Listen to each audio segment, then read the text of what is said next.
Hello दोस्तों, एक बार फिर आप लोगों के सामने हाजिर हूँ। मैं पर्सनालिटी एनहांसमेंट और डेवलपमेंट सीरीज का अपना तीसरा एपिसोड लेकर यू वर्सेस योरसेल्फ। उम्मीद करता हूँ आप लोग सब बहुत बेहतर होंगे और पिछले जो दो मेरे एपिसोड्स थे उनसे आपने काफ़ी फैज़ हासिल किया होगा। अब आगे बढ़ते हैं इस एपिसोड पर। आप में से कितनों को ये लगता है कि आप जब किसी से मिलते हैं, जब किसी से बात करते हैं, कोई अपनी बात बचाना चाहते हैं, तो आप ये समझते हैं कि लोग मुझे समझते नहीं हैं, कोई भी शख्स मुझे समझ नहीं पाता, ये दुनिया मुझे समझ नहीं पाती। अमूमन हर दूसरे शख्स के साथ ये होता है। इसकी वजह ये नहीं है कि लोग आपको नहीं समझ रहे हैं, इसकी वजह ये है क्योंकि आप अपने आप को लोगों को समझा नहीं पा रहे हैं। समझा क्यों नहीं पा रहे? क्योंकि आप अपने आप को खुद नहीं समझे हैं। जब तक आप अपने आप को खुद नहीं समझेंगे, आप अपने आप को दूसरों को नहीं समझा पाएंगे, आप दुनिया को नहीं समझा पाएंगे कि आप चाहते क्या हैं, आपके दिमाग में चल क्या रहा है और आपकी मंशा क्या है। जब आप खुद को समझने लग जाते हैं तो आप अपने सामने वालों को भी समझने लग जाते हैं और आपको यह समझ में आने लगता है कि सामने वाला भी आपकी बात को समझ रहा है और आपकी बात उस तक पहुंच रही है। इस सिलसिले में मैं पहले आपको पिछले दो एपिसोड्स में बता चुका हूं कि अपने आप को हमने कैसे निखारना है, कैसे सुधारना है, कैसे अपनी पर्सनालिटी को पॉलिश करना है। यहाँ पर मैं आपको बताऊंगा कि हमें उस सुधार के प्रोसेस में कंसिस्टेंसी कैसे लाना है। कंसिस्टेंसी लाने के लिए बहुत ही ज़रूरी है कि हम अपनी खुदी पर, अपने स्वयं पर, अपनी सेल्फ पर काम करें। हमारा सेल्फ एक बहुत इंपॉर्टेंट बीइंग है। हमें ये समझना होगा, जनरली जब हम सेल्फ की बात करते हैं, खुदी की बात करते हैं, स्वयं की बात करते हैं, तो कई बारी हम इसको कंफ्यूज कर जाते हैं ईगो से, अना से, अहम से। ये दोनों चीज़ें बिल्कुल ही अलग हैं, बिल्कुल ही मुतजाद हैं।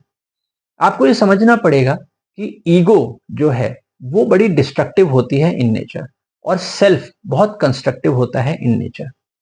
इसका मतलब हम ऐसे समझेंगे कि सेल्फ जो है वो हमारे लिए हमारा आत्मचिंतन का एक जरिया होता है। सेल्फ हमें अपने आप को बेहतर करने पर मजबूर करता है और प्रेरित करता है, जबकि ईगो हमारा जो है वो सामने वाले को दिखाने में, सामने वाले से compete करने में, सामने वाले से ईर्ष्या रखने में विश्वास करता है। ईगो आप में एटीट्यूड लाता है, जबकि सेल्फ आपका जो है वो आप में सेल्फ प्राइड लाता है। तो एटीट्यूड और सेल्फ प्राइड ये दोनों बहुत अलग अलग चीजें हैं। यहाँ पे बताता चलूं कि ईगो और सेल्फ को बहुत ही बारीक महीन धागे से आप डिफरेंशिएट कर सकते हैं।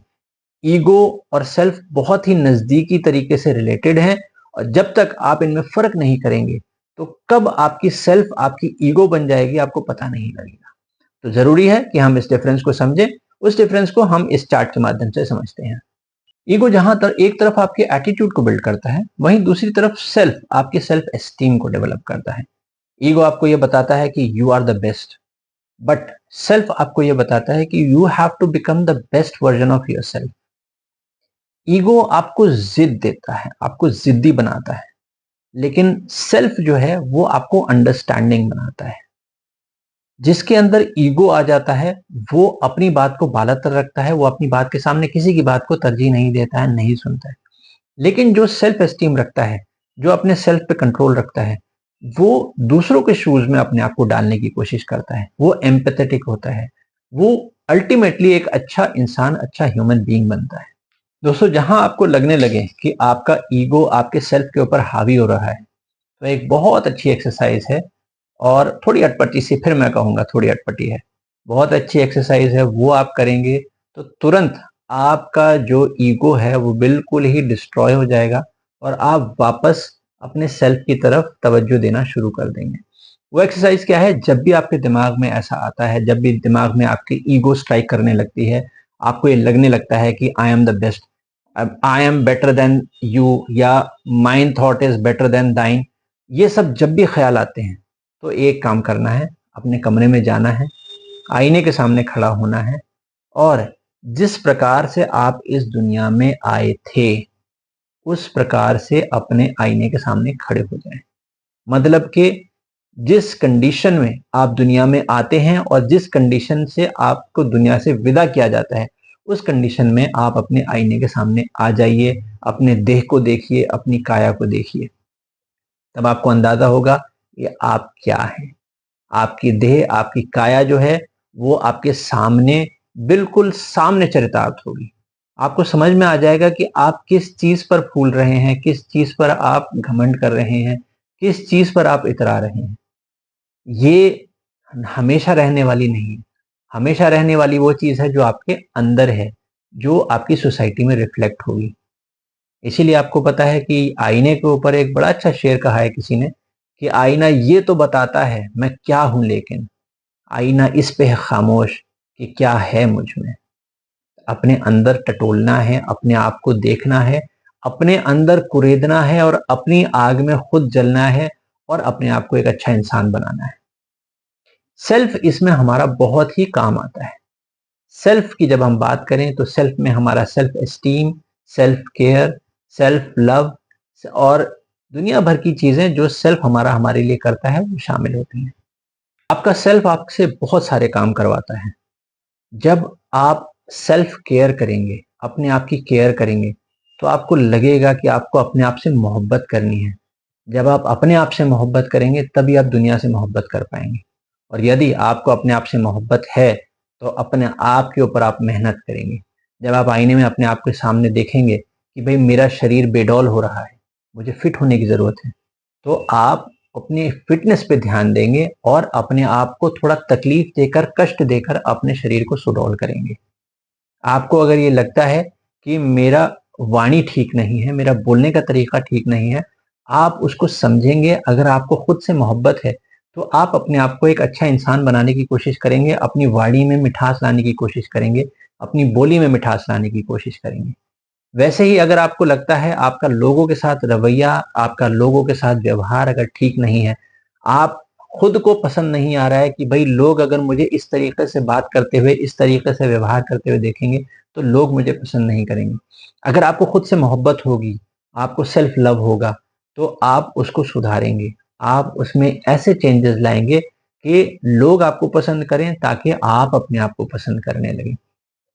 सेल्फ को जब आप मोटिवेटेड रखेंगे तो अपने मोटिवेशन से ही आप अपने कामों को आगे बढ़ाते रहेंगे।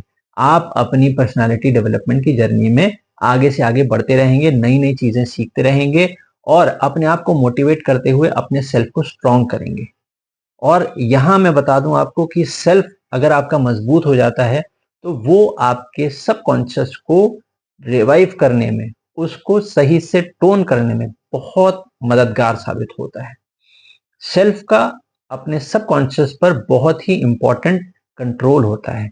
अगर आपने अपने सेल्फ को कंट्रोल कर लिया, अगर आपने अपने सेल्फ को मजबूत कर लिया, तो यकीन मानिए आपका जो सबकॉन्शियस है वो बहुत ही जल्दी आपके काबू में आएगा और आप उसको अच्छे तरीके से सुधार पाएंगे। अल्लामा इकबाल ने इसी मौके पर एक शेर कहा था कि खुदी को कर बुलंद इतना कि हर तकदीर से पहले खुदा बंदे से खुद पूछे बता तेरी रजा क्या है। अगर आपका सेल्फ इतना स्ट्रांग होगा, आप सेल्फ मोटिवेटेड होंगे, अपना सेल्फ केयर करेंगे, आपका सेल्फ लव होगा, तो आप अपने आप से जब मोहब्बत करेंगे, अपने आप की केयर करेंगे, अपने आप के लिए मोटिवेटेड रहेंगे, तो यकीनन यकीनन आपका किस्मत बहुत अच्छी होगी। आपके लिए जो भी काम है वो आसान होंगे। आप इस दुनिया में ही नहीं बल्कि चहो दिशा आप जो हैं अच्छे माने जाएंगे और आपको खुद भी इसकी संतुष्टि होगी। इसके लिए आप प्राउड महसूस करेंगे कि लोग मुझसे मोहब्बत करते हैं, लोग मुझे अच्छा समझते हैं और मैं लोगों के बीच में एक अच्छी इमेज बनाना में कामयाब हो पाया हूं। तो इसी के साथ आज का हम ये एपिसोड यहाँ पर समाप्त करते हैं। अगले एपिसोड में आपसे बहुत ही जल्दी फिर मुलाकात होगी। तब तक के लिए देखते रहिए और चैनल को सब्सक्राइब करिए। धन्यवाद। जय हिंद।